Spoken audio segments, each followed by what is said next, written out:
Hi everyone, today we'll learn some of the parts in the transformations. Let's have a look on the figure first. This is a teddy bear and try to change its position, size and orientation. First one, change in position, we'll find that you will try to move the figures only. Move the figures only. And change in size, that means the figures will become larger or smaller. And change in orientation means rotating the figures like this. So if you found that the position, the size, or the orientation of a figure is changed, but its shape is retained, the change will be called a transformation. And the new figure formed will be called an image. So let's introduce 4 common types of transformation, but today we'll learn first 2.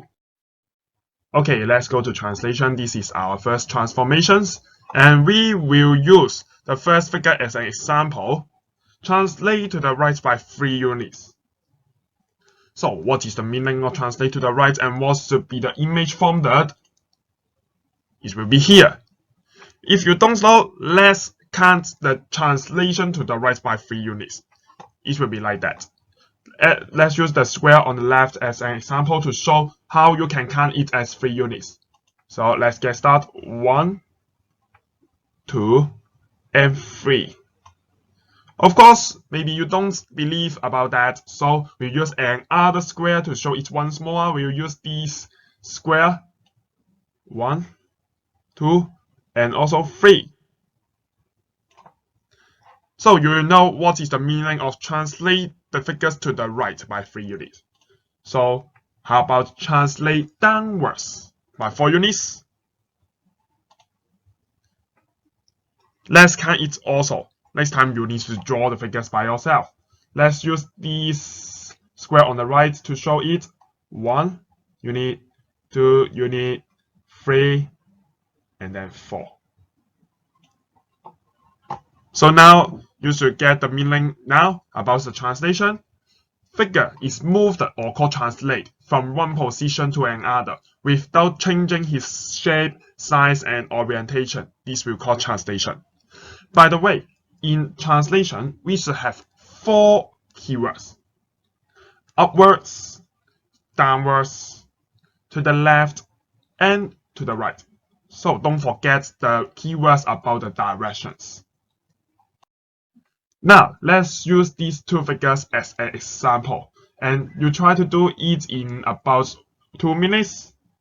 And you can also pause the videos and let you do your work by yourself first. A few moments later. Now, let's check. The first one, translate to the left by 2 units, will be here. Your image will be here.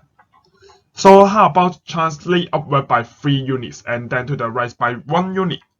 If you found that it is difficult, let's follow the instructions one by one. First part, you'll see that you need to translate upward. Upward first.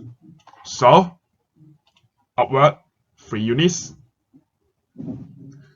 And then you will have another part to do, that is move to the right. So after you move upward, let's move to the right. And this will be your image, final image. This time, you are trying to describe the figures, how you can move the figures. This time, you see that the ABCD, the original figures, is the upper one, and you are trying to translate this to the lower part, TQRS. So how you can tell the other stats about how you can transform this figure. So let's have a look on the figures. At least you found that the shape no change, size no change, orientation no change. And if you use this square, or use the point as well as an example to show how you can move it, you will count 1, 2, 3, and 4. In other words, you found that you are trying to translate downward by 4 units.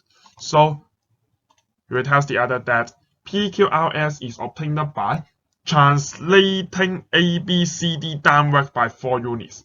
Okay, in other words, you are focusing on the words here, wordings here. Translate ABCD. This is the object, the original figure. And then downward by 4 units. This is what you need to write.